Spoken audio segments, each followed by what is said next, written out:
everyone, Michelle Arnott here at Diamond Rock Glass Studio. Thank you so much for joining me today.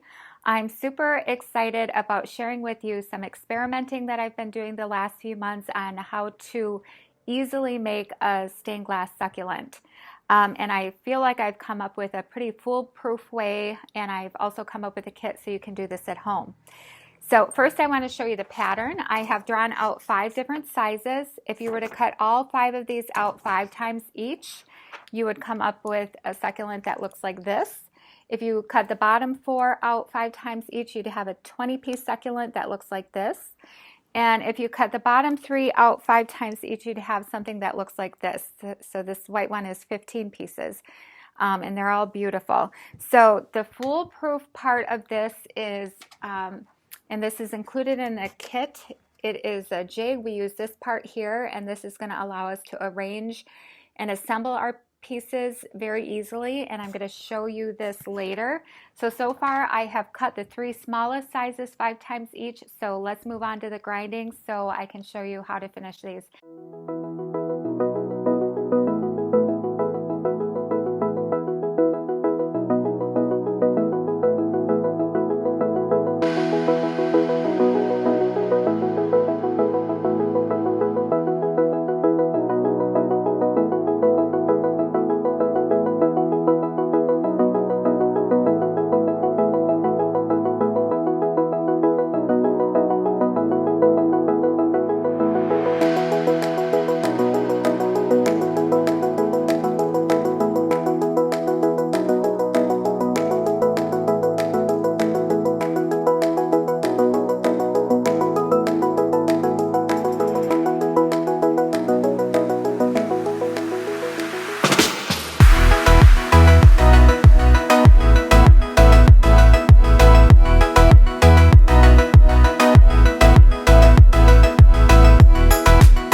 Now that I have fluxed each of my pieces, now I'm going to do the part called tinning, which means that I am simply going to run solder along the fluxed foil, and you don't need very much at all.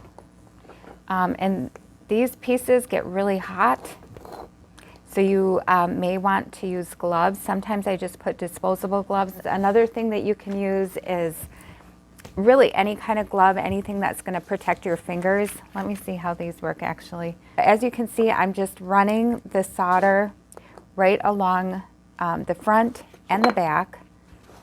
And then the part that you really want to wear the gloves for and protect your fingers is the sides, because you have to lift up the piece and then get all the sides. And you want to be very close to the board because there is going to be solder that drops down like that. So always go away from you, and do wear gloves for this part because these pieces get really hot. And you can arrange a bunch of them, you know, do all the fronts and then flip them and do all the backs, and then go ahead and put your glove on and do all the sides. So I'm going to do that part next.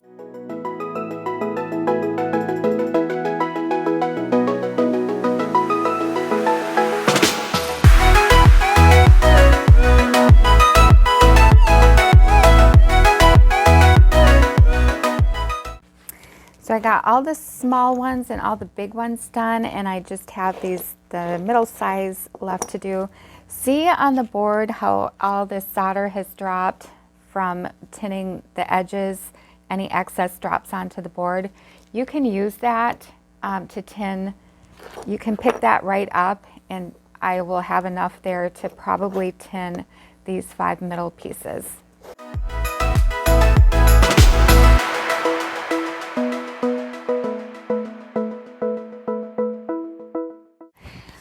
are ready for the assembly. Here's our assembly tray, our jig that I showed you earlier. We're going to be using this part right here. And it doesn't matter which size we start with. Let's start with the medium ones. So we're just going to arrange these with the iridescent side up. You want the front of the glass side up. So I'm just checking to make sure that I have the iridescent side up. So now I'm just going to arrange these in here. I try to make it symmetrical and even. I'm looking at that bottom circle to try to make sure that it's pretty even and symmetrical. And once I'm happy with that, you can see too that I have not washed these yet. They still have flux on them. They're still pretty greasy. I usually always have a paper towel handy to wipe my hands off. So here again, we're going to use the flux. This time I am going to use a flux brush. Even though it already has flux on it, it doesn't hurt to just make sure that it's fluxed well where we're going to be tacking these pieces together. So that looks pretty good to me. So now we're going to drop solder where each of these petals meet. You don't need a lot of solder. We're going to add even more solder and make them strengthen it a little bit more after we just get the basic shape here.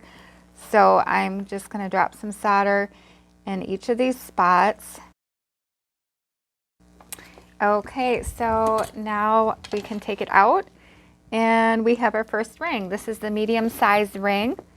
So there's that one, and we want to go ahead, and it's okay if it's not completely flat. I mean, the flatter the better, but you'll see once we arrange the rings together, it will eventually kind of sit into the larger ring. It'll find a position where it is good at. So let's continue with the large ones and then the small ones.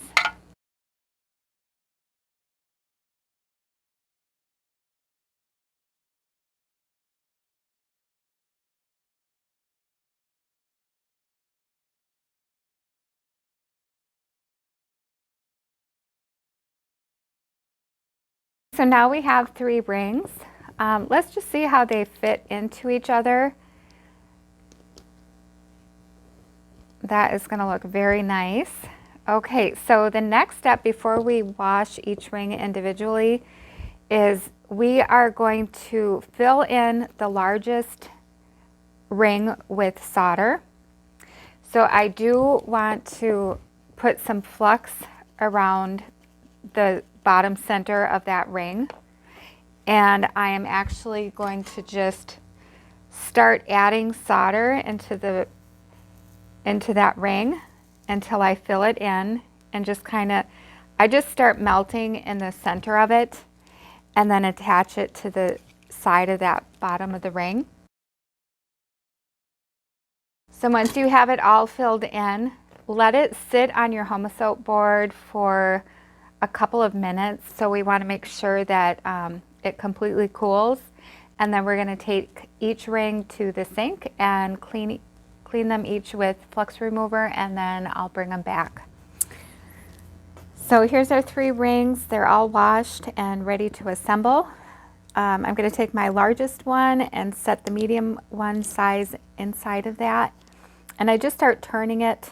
There is going to eventually be a position where it seems to sit in better than any other position. And this one's pretty much sitting in pretty good. So any way I really go, it's going to be okay. But I'm going to go with this here. You can see I'm offsetting it. So now I'm going to apply flux to the center.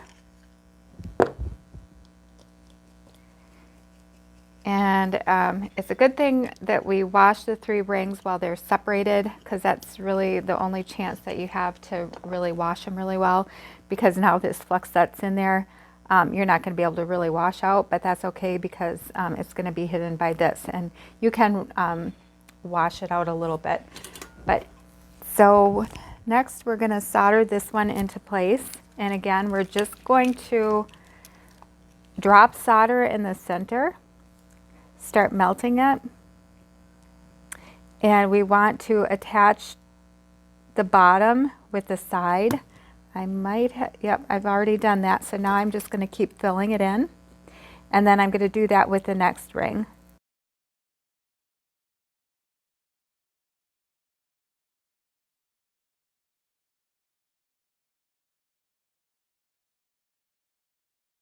Okay, so this looks nice. If I wanted to simply keep the center, the solder, I might want to beat it up a little bit.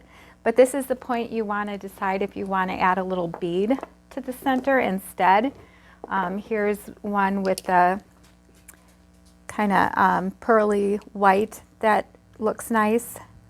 You could use any color. The blue looks nice.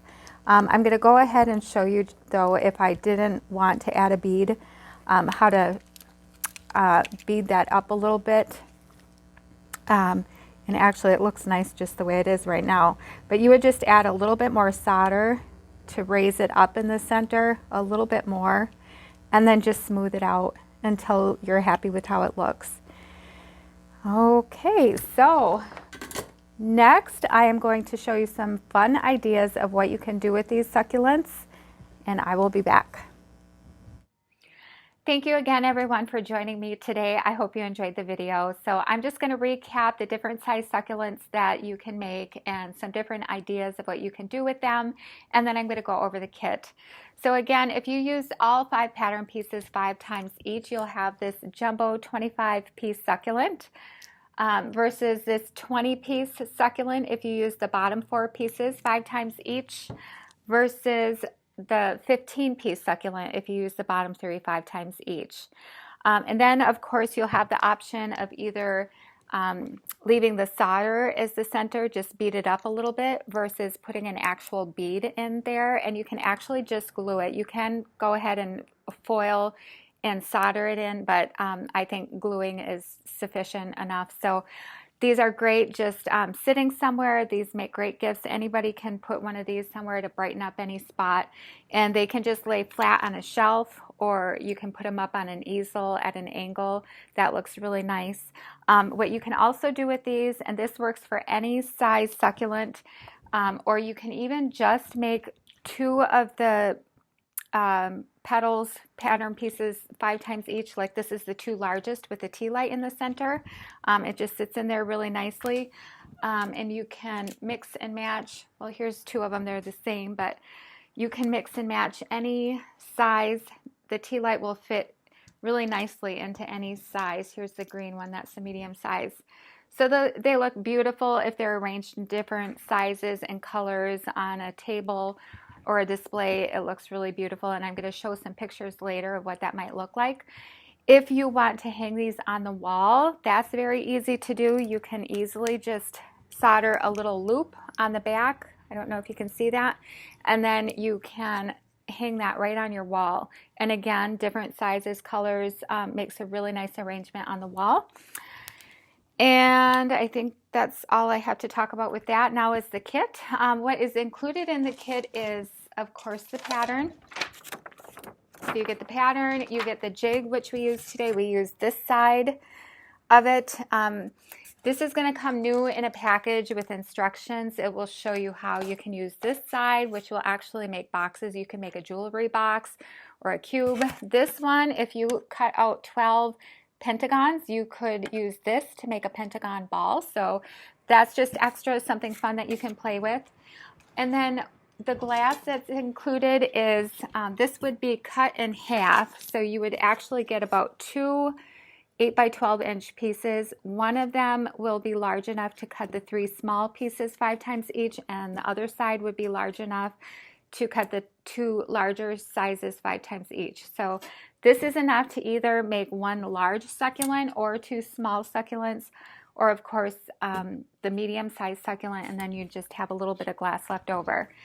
So I'm going to show some pictures. Before I get to that, I just wanted to explain that this video and future videos, as you can see, I fast forwarded through all the cutting, the grinding, the foiling. If you need instruction on how to do that, go back to my first video. It's a 55-minute video that goes over the basics if you've never cut glass before. I explain it all in that first video, how to make a sun catcher.